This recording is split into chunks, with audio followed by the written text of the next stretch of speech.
My name is Joanna Pierce. I'm 41. The morning my brother stood in front of a room full of neighbors and announced he would be selling our family's 312-acre farm, I was sitting at a conference table in Springfield, Missouri, reading a document that had been signed on April 18, 1997. Kyle said our father had promised him everything. What Kyle didn't know was that I had already spent 3 hours reviewing a partnership agreement that listed very different terms. I read it 3 times, then I read it a fourth. The agreement was 22 pages long. The signatures were clear. The notarization stamp came from Greene County. The ink had faded slightly, but not enough to hide the words. I counted 6 signatures: my father's, my mother's, mine, Kyle's, and 2 witnesses. By the time I folded the pages back into their protective sleeve, I already knew one thing. Some promises are remembered, others are recorded. And when the 2 disagree, only one survives. I grew up outside Springfield on a stretch of farmland my grandfather bought in 1963 for $41,000. At least that's what the original deed said. I know because my father kept copies of everything: receipts, tax records, insurance policies, loan documents, equipment warranties. Dad believed paperwork was a form of memory. When people forgot things, records didn't. His office sat in the corner of an old machine shed.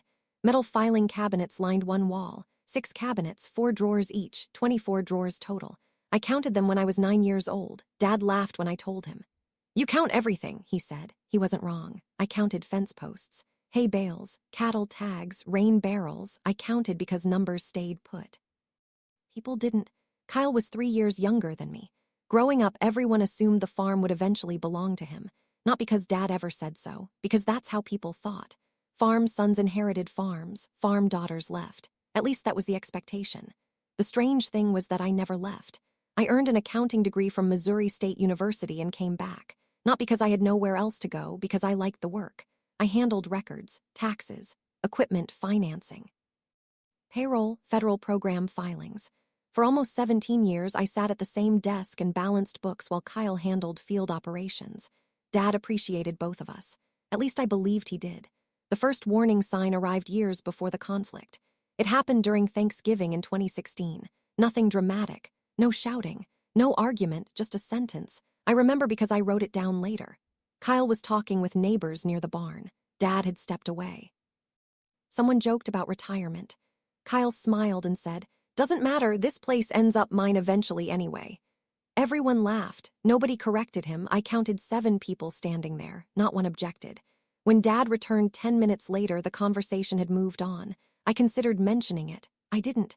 At the time, it seemed small. One careless comment, one assumption, nothing more. But looking back, I think that was the first moment Kyle stopped seeing the farm as something shared and started seeing it as something waiting for him. Years passed. Life stayed mostly predictable. Spring planting, summer repairs, fall harvest, winter bookkeeping. Dad remained healthy longer than most people expected. He worked until age 72. Even then, he still walked fields every morning, 4 miles, sometimes 5. I know because his phone tracked the distance. Then in February of 2023, everything changed. Dad collapsed while repairing a fence line. A heart attack, severe but survivable. For the first time in my life, I saw fear in him. Not panic, fear, the quiet kind. The kind that sits behind someone's eyes. Recovery took months. Doctors ordered restrictions. No heavy lifting, no tractors, no long hours. Dad hated every instruction. He followed them anyway, mostly because Mom made sure he did. Mom was named Linda Pierce. If Dad built the farm, Mom kept it together. She remembered birthdays, sent Christmas cards, handled church events, made sure nobody stayed angry too long. She also avoided conflict whenever possible. That mattered later, more than I realized. Because when people avoid conflict long enough, silence becomes a habit, and habits become choices. The summer after Dad's heart attack, Kyle began spending more time with local land brokers. He said he was learning, planning, networking. Perfectly reasonable explanations, at least on the surface. Then I noticed something odd. Invoices. I always noticed invoices. One broker's office appeared repeatedly. 3 meetings in 6 weeks, 2 lunches, several phone calls, mileage reimbursements. Nothing illegal, nothing inappropriate, just unusual. When I asked about it, Kyle smiled. "Just exploring opportunities." That was his exact phrase, exploring opportunities. I wrote it down, not because I distrusted him. Because I documented everything. A month later, Dad asked me to help organize old records. The machine shed office had become crowded. Decades of paperwork, boxes stacked floor to ceiling. The project took 14 Saturdays, I counted. Each weekend, we sorted documents. Dad would open a box and tell stories attached to whatever we found. Old cattle records, equipment purchases, tax returns from the 80s, loan applications, photographs. Then, on the 10th Saturday, he paused. Longer than usual, he held a folder in his hands. Dark blue, edges worn, I noticed immediately. Dad stared at it for several seconds, 11 seconds, I counted. Then he slid it back into the box, not discarded, not reviewed, just returned quietly. I almost asked about it, almost. But he changed the subject, and I let it go. 2 weeks later, I found him sitting alone outside the barn. The sun was setting. Orange light across the fields. He looked tired. Older, not physically. Emotionally, as if he were measuring time. "Things change fast," he said. I remember those words exactly. I didn't know how to respond, so I sat beside him for 9 minutes. Neither of us spoke. Sometimes silence feels comfortable. Sometimes it feels like a warning. I wasn't sure which one that was. 3 months later, Dad died unexpectedly in his sleep. No dramatic hospital scene, no last-minute gathering. Just a phone call at 5:18 in the morning. I still remember the time. Everything after that blurred. Funeral arrangements. Visitors, food, flowers, paperwork, so much paperwork. Dad would have appreciated the paperwork. The church filled beyond capacity. Nearly 200 people attended. Farmers, bankers, neighbors, friends, people whose names I recognized from decades of records. Kyle stood near the front greeting visitors. Mom sat quietly beside me. And for a few days, grief was the only thing anyone talked about. Then the conversations changed. Slowly. Subtly, the farm became the subject. Who would run it? What would happen next? Whether Mom would stay? Questions appeared before answers existed. 3 weeks after the funeral, Kyle began speaking with certainty. Not possibility, certainty. "The farm stays with me." I heard him say it 5 times, maybe more. Each time the wording changed slightly. The meaning never did. One evening, I opened a folder containing operating statements. That's when I found a handwritten note from Dad. It wasn't addressed to anyone, just numbers, acreage calculations, ownership percentages, dates, nothing dramatic, yet something about it bothered me, because the percentages didn't match the assumptions everyone seemed to be making. I checked twice, then a third time. The numbers remained the same. That night I slept badly. For the first time, doubt entered the room, not doubt about Kyle, doubt about what Dad may have arranged without telling us, and whether someone already knew. Before I continue, I want to ask something. Have you ever watched people make plans around something they assumed belonged to them, only to realize nobody had actually checked the facts? Let me know in the comments, because that's exactly where this story began to change. 3 days later, a local broker called Kyle during dinner. I wasn't trying to listen. The conversation simply carried across the room. One sentence caught my attention. "Potential buyers are asking about closing timelines." Closing timelines. Not leasing, not partnerships, closing, sales language. I looked up. Kyle noticed, then ended the call too quickly. The room fell silent. Mom stared at her plate. I counted 18 seconds before anyone spoke. No one addressed the call, no one explained it. And that silence told me more than words would have, because for the first time I began wondering whether a plan was already moving, and whether I was the last person to learn about it. The next morning, I arrived at the farm office at 6:42 a.m. I remember the exact time because I checked my watch before unlocking the door. The building felt different after Dad died. The same desks were there, the same filing cabinets, the same coffee stains on the old conference table, but the center of gravity had shifted. For 40 years, every major decision had passed through one person. Now that person was gone, and everyone seemed to be filling the silence differently. Kyle filled it with confidence. Mom filled it with avoidance. I filled it with records. That had always been my habit. When uncertainty appeared, I looked for documents. Not because documents made me feel safe, because they made things measurable, and measurable things can be understood. I spent most of that morning reviewing operating accounts. Payroll, equipment loans, crop contracts, nothing unusual appeared. Then, just before lunch, I found something strange. A reimbursement request, dated 17 days earlier. The amount wasn't large. $482, $17. What caught my attention was the description. Property valuation consultation. I read it twice, then 3 times. The farm had not ordered a valuation, at least not through normal procedures. Dad would never have approved one without discussion. I checked supporting paperwork. The consultant was a regional agricultural valuation specialist based in Kansas City. The report itself wasn't attached, only the invoice. That bothered me. I printed the record and placed it in a folder. Item 1. I labeled everything, always had. The folder remained on my desk for 3 days before I added Item 2. A voicemail, not mine. Mom accidentally forwarded it while sending family updates. The message came from a land broker. Short, 23 seconds. The broker thanked Kyle for moving things forward. Again, not proof of anything, but enough to make me pause. I saved the file. Item 2. By the end of the month, the folder contained 11 items. Invoices, emails, phone records, meeting schedules, small things. Individually meaningless, together uncomfortable. The pattern was becoming difficult to ignore. Kyle was preparing for something. The question was what, and how far along he already was. Meanwhile, Mom refused to engage. Every time I asked a direct question, she answered a different one. I counted. Over 6 weeks, she avoided answering 14 separate questions. Not rudely, not aggressively, just softly. The way people do when they don't want to choose sides. One evening, I sat across from her at the kitchen table. The same table where I'd done homework as a child. The same table where Dad reviewed crop forecasts. The same table where family decisions used to happen. Now it felt like neutral territory. I asked whether Dad had ever discussed succession plans after his heart attack. Mom stirred her tea, once, twice, 3 times. Then she said something that stayed with me. Your father handled those things. Not yes, not no, just distance. I waited. 9 seconds, she added nothing. That was when I began realizing something important.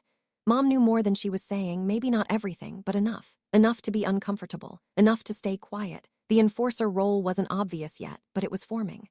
The following Saturday, I returned to organizing storage boxes in the machine shed. The project Dad and I never finished. There were 37 boxes left. I counted. Most contained predictable things. Insurance renewals. Tax documents, maintenance logs. Then I found the blue folder. The same one Dad had held before sliding it back into storage. I recognized it immediately. Worn edges, faded cover, no label, just blue. For several seconds I stared at it. I don't know why, maybe instinct, maybe memory. Maybe because I remembered the expression on Dad's face when he touched it. I opened it carefully. Inside was a partnership agreement. 22 pages. Executed April 18, 1997. Not a copy. The original. The signatures were still crisp. The notary seal remained visible. And there, halfway through page 11, I found the section that changed everything. I read it once, then again, then a third time. The language was specific, very specific.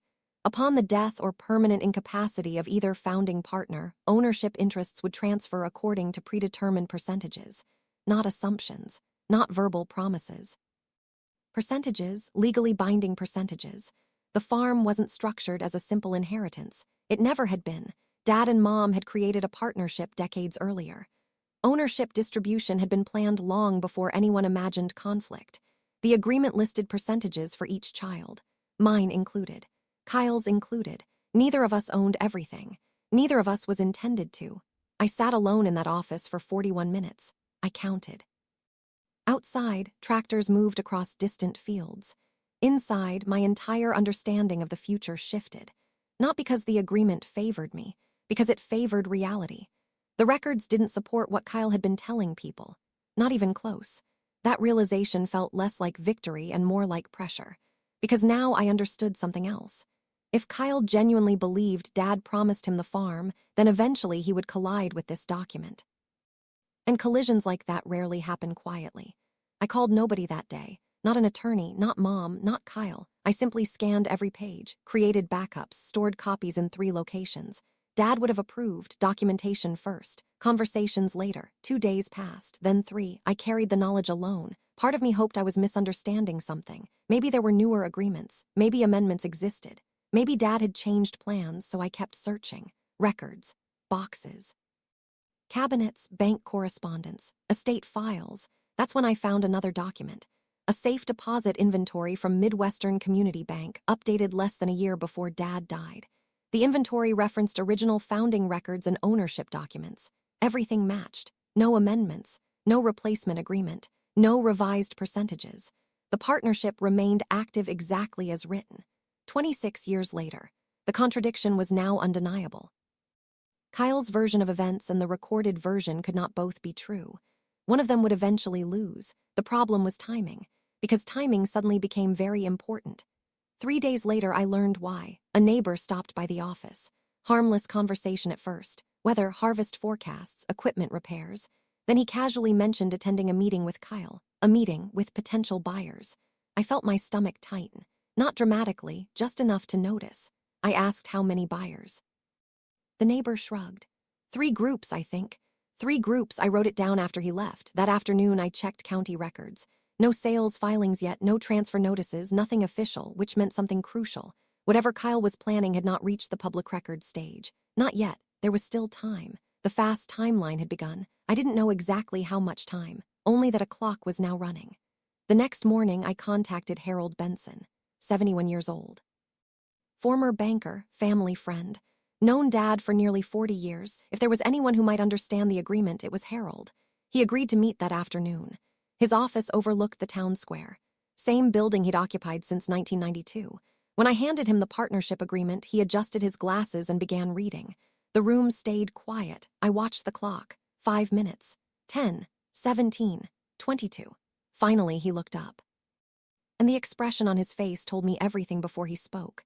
Your father was careful, he said. That wasn't surprising. Then he added something else, something I still remember word for word.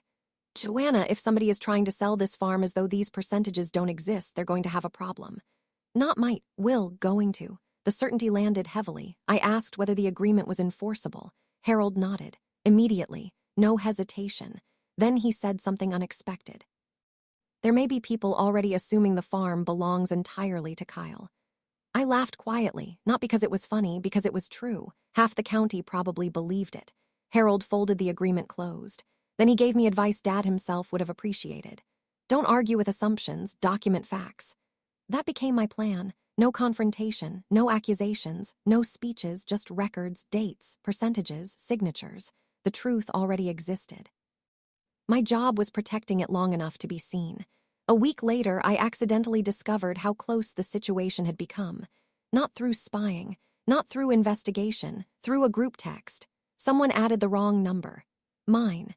The conversation lasted only 4 minutes before I was removed, but screenshots last forever. I saved them immediately. One message stood out. A broker asking whether ownership questions had been resolved before proceeding. Kyle responded, "They won't be an issue." I stared at that sentence for a long time. Then I printed it. Item 19. Because ownership questions were an issue, a major one. And now I knew something else. People beyond our family were moving forward under assumptions that might soon collapse. Before we continue, I want to ask you something. Have you ever stayed silent because speaking too soon would have weakened your position, even when every instinct told you to respond immediately? If you have, tell me about it in the comments. Because the hardest part wasn't finding the truth. The hardest part was carrying it quietly. 3 days later, I received confirmation that a buyer presentation had been scheduled. 21 days away. Not a rumor, not speculation. A date, a room, a plan. 21 days. For the first time, the countdown had a number. And as I sat alone in Dad's office holding the partnership agreement, I realized the next move would determine whether a 40-year legacy stayed intact or disappeared before most people even understood what had happened. 21 days sounds like a long time until you're measuring it against a transaction involving 312 acres of farmland. Then it feels very short. I wrote the date on a yellow legal pad and circled it 3 times. The buyer presentation was scheduled for 9:00 a.m. on a Thursday, 21 days away, then 18, then 15. Every morning I crossed off another square on the calendar. Every evening I reviewed the same folder of documents. By then it contained 27 items. The partnership agreement remained item 0. Everything else existed because of it. Without that agreement, the other records were just noise. With it, they became evidence. The strange thing about countdowns is that they make ordinary moments feel heavier. Every conversation becomes important. Every silence becomes suspicious. Every assumption becomes dangerous. Meanwhile, Kyle acted more confident than ever. Neighbors congratulated him. Potential buyers called him directly. People spoke about the farm's future as though ownership had already been settled. I heard versions of the same sentence repeatedly. Your dad would be proud Kyle is keeping the place going. Not one person said it maliciously. Most meant well. But every comment rested on a story that wasn't supported by a single document. I counted 11 separate conversations in 2 weeks. The narrative was spreading, and narratives become difficult to stop once people start repeating them. The hardest day came 8 days before the presentation. Mom invited me to dinner, just the two of us. We sat at the kitchen table, the same table where she'd avoided 14 questions, the same table where silence had become routine. For a moment, I thought she might finally say something. Instead, she stared into her coffee and asked whether I planned to make things difficult. I remember the exact wording, not whether I planned to protect my ownership, not whether I planned to follow Dad's wishes, whether I planned to make things difficult. I sat there for 13 seconds before answering. No. That was all I said, because difficulty wasn't the issue. Reality was. Mom looked relieved, as though she believed the problem had disappeared. Then she changed the subject, and in that moment I understood her role completely. She wasn't choosing truth. She wasn't choosing Kyle. She was choosing peace, or at least the appearance of peace. The problem was that appearances don't survive contact with records. 3 days later, something happened that nearly broke my resolve. I received an email. The subject line read, "Draft purchase structure." It had been sent accidentally. The sender meant to send it to Kyle. Instead, they selected my address from an old contact list. I opened the attachment. The proposed transaction value exceeded $5.8 million. I read the number 3 times, then a fourth. The farm wasn't just being discussed. It was being actively marketed. Projected closing dates existed. Payment schedules existed. Buyer commitments existed. Everything was moving forward. And nowhere in the document was my ownership interest mentioned. Not once. For nearly an hour, I sat alone in my office. I won't pretend I handled it perfectly. I didn't. That was my moment of doubt, the closest I came to surrender, because part of me wondered whether fighting reality would simply destroy whatever remained of my family.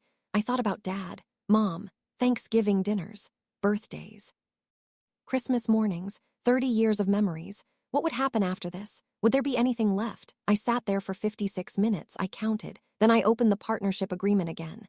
Page 11, ownership percentages, clear, specific, signed, not ambiguous, not emotional, not negotiable. Dad had already made the decision decades earlier. The conflict existed because people ignored it, not because it wasn't there. By the time I closed the folder, my doubt had passed.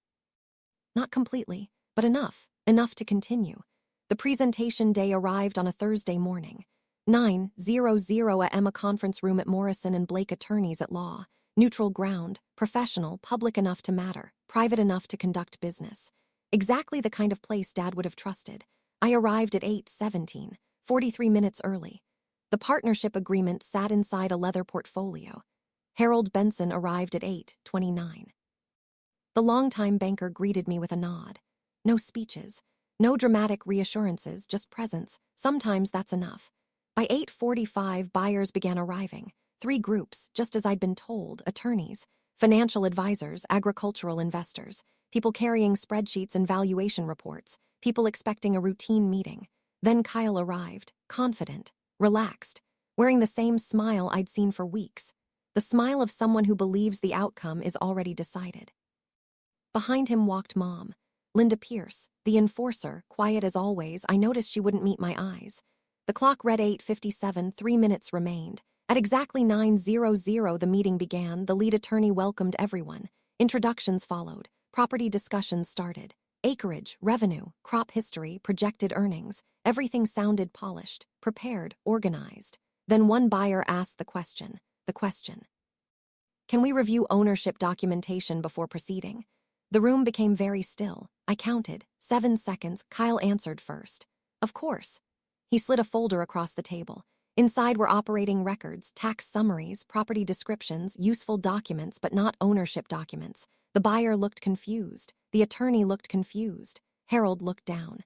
And I knew the moment had arrived, not because I wanted it, because it had been moving toward us for weeks. Maybe years. The lead attorney turned toward me. Ms. Pierce, is there something you'd like to add? I opened my portfolio, slowly, carefully, no speeches, no accusations, no emotion, just documentation. Beat 3. I placed the partnership agreement on the table. Then I opened it to page 11. I believe this should be reviewed before any further discussion. My voice sounded calm, even to me. The attorney accepted the document, read silently, then read longer, then much longer. Room remained quiet. The only sound was pages turning. 1, 2, 3, 4. Eventually he stopped, looked up, adjusted his glasses, then began reading aloud specific clauses, ownership percentages, transfer provisions, signatures, dates. April 18, 1997. Everything documented, everything enforceable. Everything already decided nearly 3 decades earlier. Across the table, Kyle stopped smiling. Not dramatically, not instantly, just gradually, as reality caught up. Then came the moment I didn't expect. The vulnerability, brief, human, gone almost immediately. For perhaps 3 seconds, I saw genuine confusion in his face. Not anger, not arrogance, confusion, as though he suddenly realized he had believed something for so long that he'd stopped questioning it. Then the expression disappeared. Armor returned, but I'd seen it. 3 seconds, I counted. The attorney continued reading. Nobody interrupted. Nobody argued. There wasn't much to argue. The signatures existed. The percentages existed. The agreement existed. Facts have a way of simplifying conversations. Then something happened that changed everything. Harold Benson stood. Nobody had asked him to. Nobody expected him to. The witness acted, exactly as witnesses sometimes do. He cleared his throat, then addressed the room. I reviewed financing records connected to this partnership for nearly 20 years. Every person looked toward him. Harold rarely spoke unnecessarily. When he did, people listened. He continued. Joanna's father structured this farm intentionally. The records have reflected that structure for decades. What happened to Joanna here was wrong. Assumptions replaced documentation. The sentence landed heavily because Harold wasn't family, he wasn't emotional, he wasn't involved, he was respected. And respected voices carry weight. The room changed after that, subtly, but noticeably. Questions shifted. Buyers stopped discussing acquisition timelines. They started discussing ownership complications. Attorneys began reviewing records. Investors checked notes. The narrative collapsed in real time, not through confrontation, through documentation, exactly as Harold predicted. The meeting ended 42 minutes later. No sale proceeded. No agreements were signed. No commitments were finalized. Everything stopped. Legally, immediately. Then came the confrontation, the real one, not in the meeting room, in the law office lobby, neutral location, public enough, quiet enough. Kyle approached me holding a copy of the agreement, beat 2. He arrived with demands, questions, certainty turned into frustration. You knew about this. I nodded. Yes. How long? 24 days. His jaw tightened. He flipped through pages, searching for something, a loophole perhaps, an explanation, an escape. There wasn't one. Beat 3 had already happened. The document had spoken. Now all that remained was acceptance or resistance. Kyle stared at page 11, then page 12, then back again. The clock on the lobby wall ticked loudly. I counted 12 seconds. Then came another flash of vulnerability. Fear this time, not for the farm, for his identity, because he'd built years of expectations around ownership. And expectations are difficult to bury, especially public ones. Finally, he looked up, waiting, maybe for anger, maybe for triumph, maybe for revenge. I offered none. Instead, I pointed to a paragraph, specific, factual, recorded. Then I read it aloud, word for word. No commentary, no judgment. Just the agreement. When I finished, I closed the folder, beat 5, my final line, quiet, irrefutable. Dad already made this decision on April 18, 1997.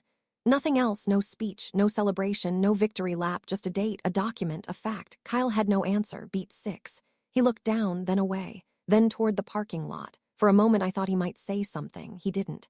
Instead, he walked outside. The conversation ended there. Not because anyone won an argument, because there was no argument left. The record existed. The record remained. And reality had caught up with everyone in the room. Over the next few weeks, stories spread. Small towns always talk, especially when money is involved, especially when a $5.8 million transaction stops unexpectedly. People called. People asked questions. People compared notes. Some blamed Kyle. Some blamed misunderstandings. Others blamed assumptions. The truth was simpler. A document everyone ignored had eventually demanded attention. And by the time the county started discussing what had happened, another consequence was already beginning to unfold behind closed doors. The first consequence arrived 23 days after the meeting at Morrison and Blake. Not through a lawsuit, not through a court order, through a phone call. One of the prospective buyers withdrew permanently. Another redirected investment funds to a different property in Kansas. The third requested a complete ownership review before discussing anything further. The sale Kyle had spent months preparing simply stopped moving. Momentum disappeared. And once momentum leaves a deal, it is difficult to rebuild, especially in a community where everyone suddenly knows there are ownership questions. I didn't celebrate. There wasn't much to celebrate. The farm still existed. The documents still existed. The family still existed. The only thing that had changed was that reality had become visible. That alone carried consequences. The architect of the situation wasn't a traditional villain. There rarely is one in real life. The closest thing was Uncle Roger, Dad's younger brother, the man who had spent years quietly reinforcing Kyle's assumptions. I learned later that Roger had been encouraging the sale long before Dad died, not because he owned anything, because he believed he knew what Dad would have wanted. That phrase causes enormous damage when repeated often enough. Would have wanted. Roger's version of Dad became more influential than Dad's actual records. For months he had introduced Kyle to brokers, potential investors, agricultural consultants, people with money and expectations. When the partnership agreement surfaced, those same people started asking Roger questions he couldn't answer. His reputation suffered, not catastrophically, not permanently, but noticeably. Several business relationships cooled. People became cautious. His confidence in community meetings changed. The image he had carefully maintained, that he understood the family's affairs better than anyone else, collapsed. Not dramatically, quietly, the way most reputations actually change. The financial consequence followed shortly afterward. Roger personally funded nearly $38,000 in consulting and valuation expenses connected to the failed sale effort, money he never recovered. No lawsuit forced him to pay it. He paid because he'd encouraged it, and because nobody else would. The architect's consequence wasn't destruction, it was accountability. The story he'd told no longer matched the record, and everyone knew it. Kyle's consequence looked different. The beneficiary always pays a different price, not the same one. His wasn't financial at first, it was psychological. For 38 years he had believed something, not merely hoped, believed. Beliefs become part of identity. When they disappear, people often feel as though part of themselves disappears with them. For weeks, Kyle avoided community gatherings, church breakfasts, farm association meetings, local events, places where people might ask questions. Then the messages started. Not apologies, not exactly. The first arrived at 11:42 p.m. 36 words. I counted. This should have been handled privately. Nothing else. No acknowledgement of the agreement. No acknowledgement of my ownership, just frustration about the outcome. I didn't respond. 3 weeks later, another message arrived. Longer, 91 words. Again, mostly focused on consequences he now faced. Lost opportunities, embarrassment, complications, still very little about me, still very little about the document. That told me something important. Kyle wasn't ready yet. Maybe someday, maybe not. Either way, I wasn't responsible for his timeline. I replied once. 22 words. The ownership structure remains exactly as Dad recorded it. Future discussions should begin with the agreement. Nothing more. Boundary, not argument, not punishment. Boundary, he never answered, at least not directly. Mom's consequence was the hardest to watch, because silence leaves marks, even when nobody notices them immediately. For months she remained caught between realities, the version of events she'd hoped would happen, and the version documented on paper. I saw her less often, not because we fought, we didn't. We simply stopped pretending. That changed everything. One afternoon, nearly 4 months after the meeting, I visited the farm office. The sun was setting behind the equipment sheds. For a moment, the property looked exactly as it had when Dad was alive. The illusion lasted perhaps 5 seconds. I counted. Then reality returned. Families don't freeze in time. They change, whether we're ready or not. Inside the office, I found an envelope addressed to me. No return address, just my name. The handwriting was familiar, Mom's. I sat down at Dad's desk before opening it. The letter was 2 pages long, handwritten, blue ink, careful penmanship. The first line took my breath away. I knew there was a document even though I never read it. I stopped reading, then started again from the beginning. Mom admitted what I'd suspected. Dad had discussed the partnership years earlier, not in detail. But enough for her to know ownership wasn't simple. Enough for her to understand Kyle's assumptions might not be accurate. Enough to speak. She hadn't. The rest of the letter was honest in a way I hadn't expected. Painfully honest. No excuses, no requests, just truth. She wrote, I kept telling myself things would work out without my involvement. I told myself that staying quiet protected everyone. The truth is that I was afraid. Every time I thought about speaking, I worried I would lose one child by defending the other, so I said nothing and lost part of both. I read that sentence 3 times, then a fourth. Further down, she wrote, "Your father trusted records because records force people to face reality. I trusted people to do the same. I was wrong." I sat alone in the office for a long time. 47 minutes, I counted. The letter remained open in front of me. And for the first time since Dad died, I cried, not dramatically, not loudly, just quietly. Because honesty arrives differently than conflict. Conflict hardens people. Honesty softens them, even when it comes too late. 2 weeks later, something else arrived. A voicemail. 9:14 a.m. Mom again. Her voice sounded older, thinner somehow, as though carrying a weight she had finally stopped pretending wasn't there. I saved the recording immediately, then listened. She said, "Joanna, I don't know if you'll call back, and I'm not asking you to. I should have spoken sooner. Your father trusted me to protect what he built, and I chose comfort instead. I watched assumptions grow because correcting them felt difficult. That's the truth. None of this happened because I didn't love you. It happened because I was afraid. I understand if that changes nothing. I just didn't want the silence to be the last thing I gave you." The message lasted 1 minute and 22 seconds. I played it 3 times, then saved it without responding. Some things need to be said. That doesn't mean they need to be answered. Winter arrived, then spring. Life continued, as it always does. The partnership structure remained intact. Operations stabilized. New procedures were created. Ownership responsibilities became formalized. Everything became clearer, not easier. Clearer. There's a difference. I eventually moved into a small house 12 miles from the farm.